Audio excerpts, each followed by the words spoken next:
is called Roundup Ready Corn. Roundup Ready Corn. Đây được loại tiếng Anh mà ông ấy nói ngắn đại loại là khi mà nó lên gần ở đất là có thể ăn được luôn, sẵn sàng luôn, không phải chế biến nữa. That's because it resists the poison Roundup when it's sprayed. It doesn't die. The corn survives a major insecticide spray.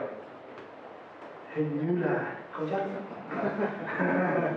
Khi mà cái cây ngô nó mọc ở đất thì nó sẽ không bị ảnh hưởng về cái thuốc trừ sâu nữa.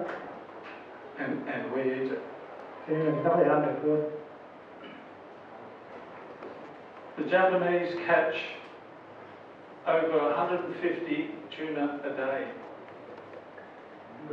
Sorry?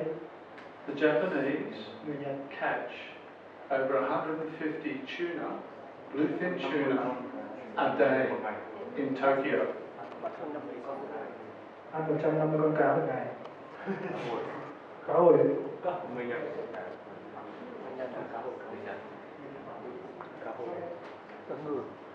Annually, every year, we catch 120 to 130 million tons of fish.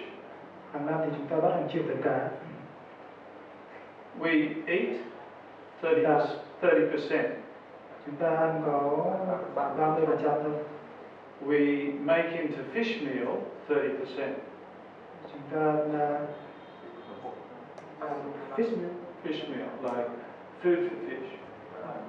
Chúng ta làm thành các cái sản phẩm thức ăn từ cá. And we waste 30%. Chúng ta làm các sản phẩm thức ăn từ cá có 15% là lãng phí. Tóm lại chúng ta dùng 45%.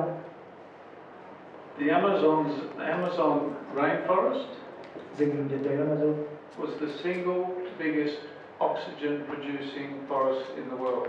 Là cái khu vực duy nhất mà sản xuất oxy trên thế giới. 70% is gone. Đã bị biến mất 70%. 70 hay 17%? 70. 70 or 70?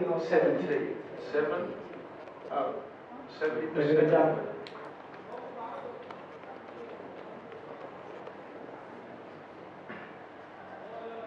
I'm going to do something a little bit strange. I'm going to look at a tree just here, and then a tree here, a tree here, and a tree here. Tôi sẽ làm cái điều hơi kỳ quặc là chúng ta sẽ nhìn vào những cái cây của từng cái khu vực mà ông chỉ ở trên bản đồ. This is the first tree down on the beach. Đây là cây đầu tiên. The wind comes through here, and it comes between the crown of the tree and the bushes and runs straight through the trees. Gió luồn qua các cái thân cây. This is the tree further up the hill. Đây là cây ở trên cao trên đồi. The trees are bigger and they're much closer together. Những cái cây to hơn và đứng sát lại với nhau hơn. On the other side of the hill, over here, ở cái phía khác của quả đồi, the trees are a lot more gnarly. Những cái cây thì nó đan vào nhau chặt hơn. And down here, right on the nose, where the wind is, ở cái phía cuối của cái quả đồi này, the trees are very small and stunted. Những cái cây rất là thấp bởi vì là gió mạnh. That is exactly the same tree. Sorry? It's the same species tree. It's the same seed stock. Same tree. Đấy là cũng vẫn, mặc dù như vậy thì đấy cũng vẫn chỉ là một cái loại cây thôi. But because of weather, climate and soil conditions, và điều kiện của đất đai, it's adapted. cho nên nó sẽ phải thích ứng. Does that happen to our architecture? Bây giờ cái câu hỏi mình đặt ra là cái việc đấy có xảy ra đối với kiến trúc của chúng ta không? Như cái cây. This is where I spent my childhood in the desert. Sorry. This is my family property in the desert. Đây là vùng đất của bản thân ông ấy, của nhà ông ấy. It's empty. Trống rỗng. This is my son. Đấy là con trai của Peter. And this is where we live when we're in the desert. Đấy là chỗ mà ông ta sống khi ông ở sa mạc. And these are some desert trees. Đây là cây sa mạc. There's a reason why these trees are like this. Có một cái lý do tại sao cái cây nó lại hình như thế. And there's a reason why they're growing there. Và cũng có lý do vì sao nó lại mọc ở đấy. The water runs from the stone to the sand, Đá chảy từ nước chảy từ đá. and that's where the trees are. Nghĩa là và chảy qua dưới cây. There's a big canopy. This is a desert.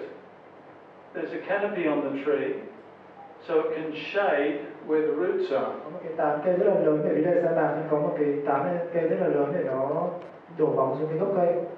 Therefore, it reduces evaporation. Nên cách tồn tại của cây. In the middle of the day when it's hot, all these leaves turn sideways to the sun. Khi mà vào giữa ngày, khi mà thời tiết nóng thì toàn bộ các cái lá sẽ quay cái mặt về phía mặt trời. So it's the smallest area of the leaf facing the sun.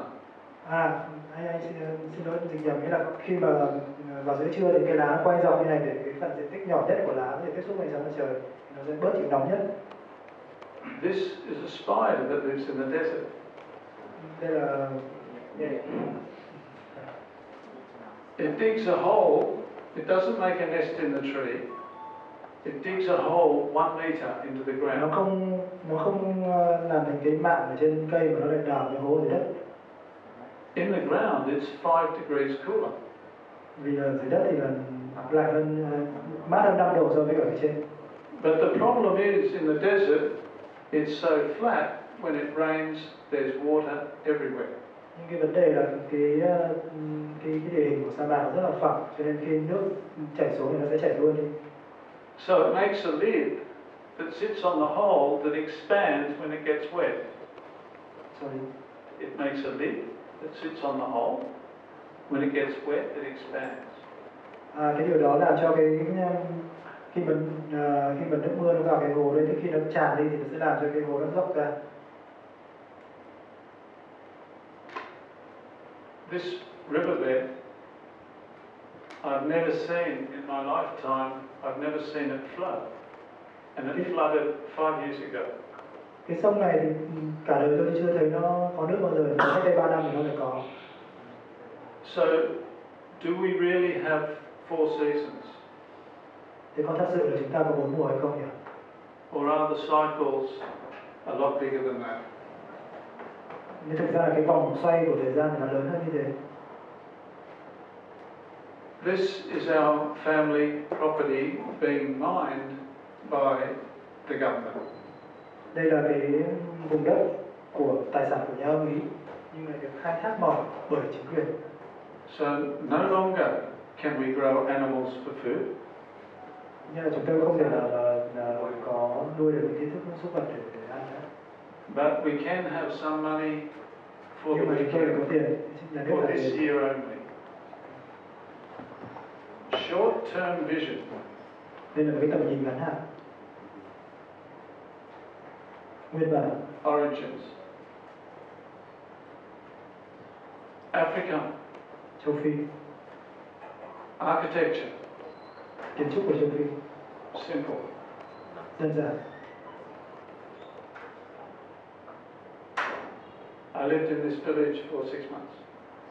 Tôi chưa cái ảnh 6 tháng trước. But what's important is family, food and water. Cái điều quan trọng nhất là gia đình, thức ăn và nước uống. And shelter. Và chỗ ở. Papua New Guinea. Papua New Guinea. Papua New Guinea. Papua New Guinea. I lived with these people for 2 years. Tôi sống với đội này 2 năm. Same principles. Cũng muốn một cái lý thuyết đấy, cái quan điểm đấy. But what's wonderful about their buildings Điều tuyệt vời về cái nhà họ là is the building is nothing more than what it needs to be. nghĩa là cái nhà nó cũng chả là cái gì mà quan trọng hơn cái mà chức năng của nó, đấy là đều. Like the ancient house we saw in the village 2 days ago.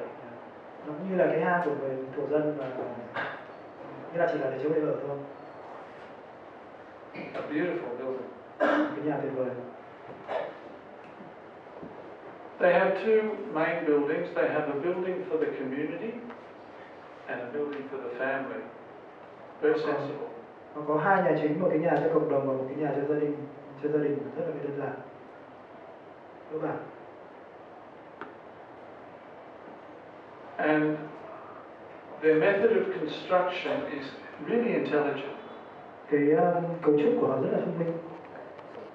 Binding with cane when it's wet, so when it dries it tightens. Họ buộc cái cây tre lại bằng cái sợi như kiểu sợi mây của mình, khi mà cái sợi nó còn ướt, khi nó khô nó sẽ cắt lại thì nó chặt hơn. Tapering the roof beams, tapering all these beams so the building can be taken apart and recycled. Họ như kiểu họ dán những cái dầm lại với nhau để khi cần thì tháo ra. And having little houses in the bush for the family only. Họ có cái nhà nhỏ trong cái rừng rậm để chỉ cho một cái gia đình thôi. So socially the buildings are clever as well. Something we don't think about now. The social implications of our architecture. Nghĩa là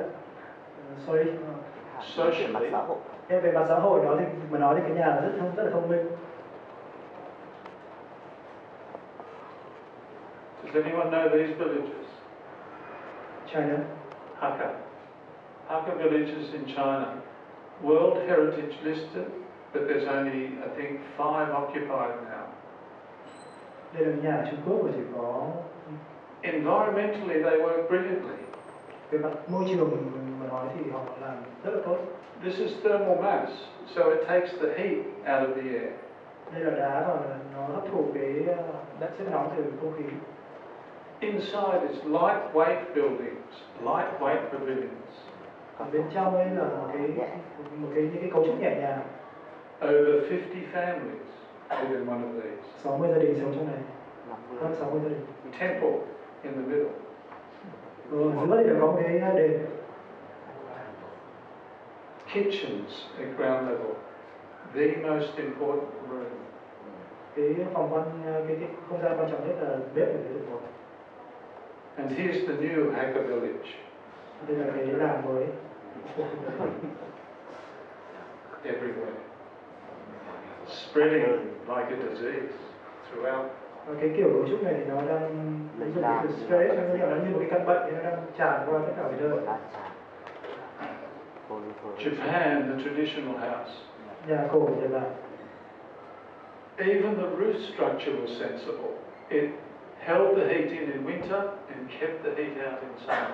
Là cái cấu trúc bằng gỗ thì nó giữ cái hơi ấm vào mùa nóng và mùa lạnh và lấy hơi lạnh thì vào mùa nóng. The Japanese house used the outside garden beautifully. Nhà của Nhật Bản thì sử dụng cái không gian bên ngoài như kiểu vườn rất là đẹp. And the inside garden beautifully.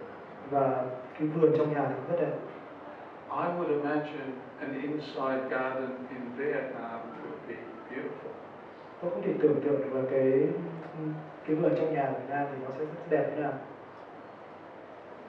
And of course, bathing is a ceremony in Japan. Sorry. Bathing. Và tất nhiên là cái chỗ tắm của người Nhật thì rất là hay. This is the new Japanese house. Đây là cái nhà hiện đại Nhật Bản. It's the same as the new Australian house. Như ở Úc này. And it's the same as the new American house. Như ở Mỹ. And it's the same as the new European house. Như ở châu Âu. This is an old Australian house. Đây là cái nhà cổ của Úc. Bởi vì người ta thổ dân mà, hồi đầu thổ dân. It's designed for climate. Thiết kế theo cái tiêu chuẩn của môi trường, theo tùy thuộc vào môi trường, khí hậu. So are these ones. Change of interpreter.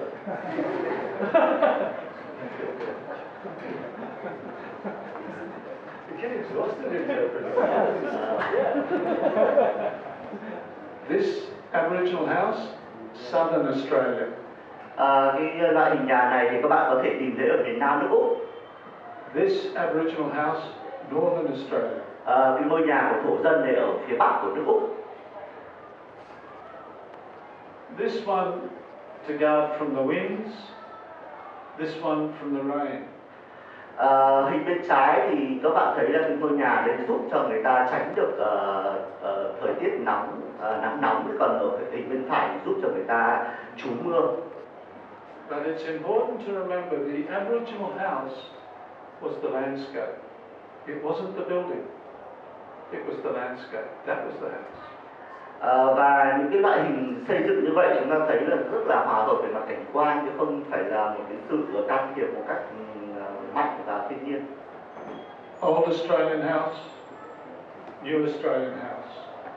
Các ngôi nhà kiểu cũ và ngôi nhà kiểu mới ở nước Úc, các bạn thấy rõ là có một cái sự khác biệt rất là lớn ở đây.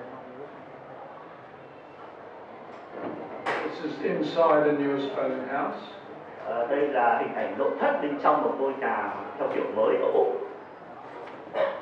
And this is an Australian city. Đây là các đô thị ở nước Úc.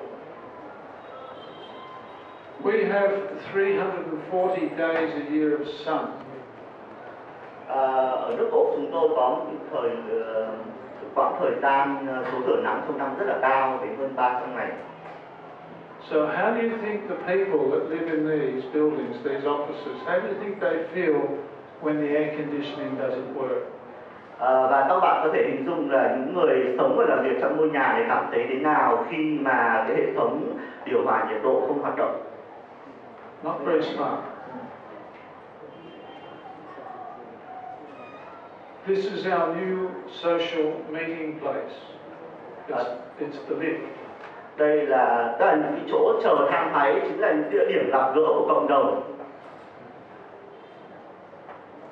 I've often asked our tall building architects, why don't we design an architect like a termite mound? This is a termite mound. 1 million termites live in this mound. Ở đây là hình ảnh một cái tổ mối và trong đó có hàng triệu con mối sinh sống. Thế thì tại sao chúng ta lại không xây những cái ngôi nhà mà theo cái gợi ý, theo các cái cấu trúc phòng sinh học như thế này? And this is the cross section, which is a very simple, constructible cross section. Đây là cái mặt cắt của tổ mối như tôi vừa nói, thì các bạn thấy cấu trúc của nó cũng không quá phức tạp. I think the best cities in the world are 5 or 6 stories maximum. Theo quan điểm của tôi thì những cái ngôi nhà trong các đô thị trên thế giới nó chỉ rơi vào tầm khoảng 5 đến 6 tầng là tối đa, chứ không nên cao hơn. You can achieve good density. You have courtyards where you can keep the children and watch them and talk to them. You have cross ventilation. You have a scale which is not imposing, and you still have the hospitable city. Trong những không gian đô thị đó thì chúng ta có những cái khoảng sân trong và chúng ta có thể vừa làm việc vừa quan sát trẻ con chơi ở đó, và những đô thị như vậy thật sự nó rất là thân thiện hoặc là rất là gần gũi với cả con người. Cities like Copenhagen, Paris, London, cities like St. Petersburg in Russia, they all are 5 to 6 story scale. Các thành phố ví dụ như Copenhagen hay là London hay là một số đô thị khác ở châu Âu thì chúng ta thấy đa số các công trình đều là công trình dạng thấp tầng chứ không mấy công trình cao tầng. So 4 things for me with architecture: space and light, which is 5. Space and light, connection. Do you want to talk about that? Và tôi cũng muốn nhấn mạnh tính kết nối không gian trong đô thị. Connection. If you don't connect your building with its place, then it has no responsibility to that place. Nếu mà công trình của chúng ta không tạo ra sự liên kết với cả nơi trốn thì công trình như thế là cũng không có trách nhiệm đối với không gian đô thị. Structure. Đây là một cái hình ảnh mô phỏng một cấu trúc. And the really difficult one, move. Và có những cái hệ cấu trúc cũng rất là khó. So I've had the great privilege of teaching around the world, but from Australia as well. And I teach with these people. This is Glenn Merker. Original pastor Lindsay Johnson and Brett Anderson. Tôi cũng có đi giảng dạy ở nhiều trường kiến trúc trên thế giới. Tôi cũng đã từng làm việc với cả kiến trúc sư nổi tiếng người Úc là Glenn Murcutt. And this is where we teach from. Đây là chỗ mà chúng tôi cùng giảng dạy với nhau. And we teach from here because we're teaching about place. And we've taught in Chile and all around the world. Now I'm going to show you some houses at last, some buildings. This is one of the first buildings I ever did. Đây là một trong những cái bản thiết kế sơ pháp nhà đầu tiên mà tôi đã từng thực hiện. And it's a tiny house on the edge of a forest for a man and his son. Và ngôi nhà thật sự rất là nhỏ, chỉ đủ chỗ cho một người cha và một người con sống trong đó. So the roof line follows the winter sun. Và cách thiết kế mái bên kia là cũng giúp cho ngôi nhà đó nhận được ánh sáng mặt trời. It has an upper level that is open to the trees and a lower level that opens very specifically to its place. Cả tầng dưới và tầng trên thì các bạn đều thấy có những khoảng không gian có tầm nhìn tốt ra phía ngoài, giúp cho người ta có thể quan sát được thiên nhiên xung quanh. And then underneath the building is a stone room that relates to the cliff or the cave, which is just here. Và tầng hầm của ngôi nhà là tận dụng những cái khoảng trống ở trong đất để có thể sử dụng vào một số mục đích. So as the building gets higher, it gets lighter, just like a tree does. Và khi mà công trình vươn cao thì cái phần không gian phía trên trở nên là nhẹ hơn. And because the building is so small, every piece in the building is furniture. Và do không gian của ngôi nhà rất nhỏ nên thành ra là chỗ nào trong ngôi nhà chúng ta cũng thấy nó là có cái sự hiện diện của nội thất. Các cái khoảng không gian mà lưu không thì rất là ít mà đã bị choán chỗ bởi nội thất. This is also a small building, but it's not in the forest like the last building. It's on the side of a cliff overlooking Sydney Harbour. Và ngôi nhà đó thì không phải là tọa lạc ở trong một cánh rừng mà nó là trên một cái mỏm núi và trông ra cái bờ vịnh Sydney. So the site is very different. Và vị trí của công trình rất là khác biệt. So logically the building should be different. Và vị trí như vậy thì xét về mặt logic thì nó sẽ quyết định hình thức của công trình. So it's a concrete frame because it's a rock we're building off. And we, instead of running the building to the view, we run it against the view so that everyone can look through the building to the view. So instead of being selfish about the view, we're generous. Và trên một cái nền là đá tảng thì có một cái hệ kết cấu bê tông mọc lên và chúng tôi cũng xử lý không gian ở những cái đường khía sâu để cho tạo thành tầm nhìn từ dưới lên trên và từ trên xuống dưới. This is a lap pool, but it's also where the sun comes. So we actually store heat in the pool. We have pipes at the bottom and we store heat, and we heat and cool the house from the swimming pool. But we also bounce light off the water onto the ceiling of the rooms beyond, so there's the lovely flicking of light from the pool. Và cái khoảng không gian bao xung quanh như các bạn thấy được sự hiện diện của mặt nước, và mặt nước này nó cũng sẽ thu nhận nhiệt, đồng thời cũng là thu nhận ánh sáng và phản xạ cái ánh sáng đó lên trên trần, và mỗi khi mặt nước rung rinh thì nó tạo ra những hiệu ứng ánh sáng như kiểu nhảy múa ở trên các cái bề mặt tường cũng như là bề mặt trần ở trong nhà.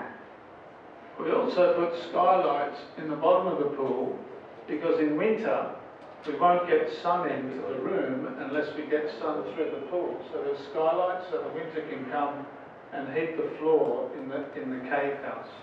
Và cách tổ chức không gian cũng giúp cho ngôi nhà đón nhận ánh sáng một cách tối đa, kể cả mùa đông đến mùa hè. Và như các bạn thấy, tức là vào mùa đông thì ánh sáng có thể dọi được rất sâu vào bên trong ngôi nhà.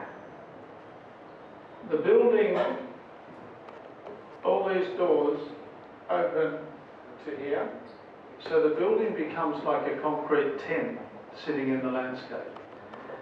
Và chúng tôi cũng đã tạo ra cái bề mặt trong suốt cách tối đa để có thể là tạo ra tầm nhìn rộng và giúp cho công trình trở nên nhẹ nhàng hơn và hiện diện một cách nhẹ nhàng hơn trong bối cảnh không gian.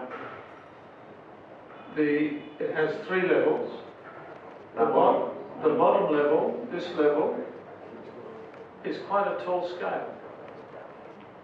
The next level up is a medium scale, and the highest level is a small scale, and is the bedrooms. Công trình thì được phân thành 3 tầng và nó theo tỷ lệ khác nhau. Tầng dưới cùng thì theo tỷ lệ lớn, ở tầng giữa thì tỷ lệ trung bình và tầng trên thì tỷ lệ nhỏ đi.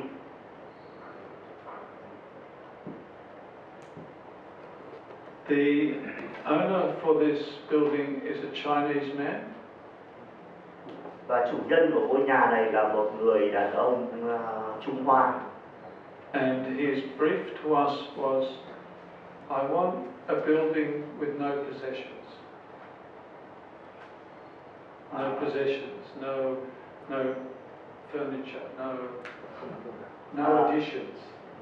Tức là tôi muốn một cái không gian ngôi nhà mà nó không có đồ đạc.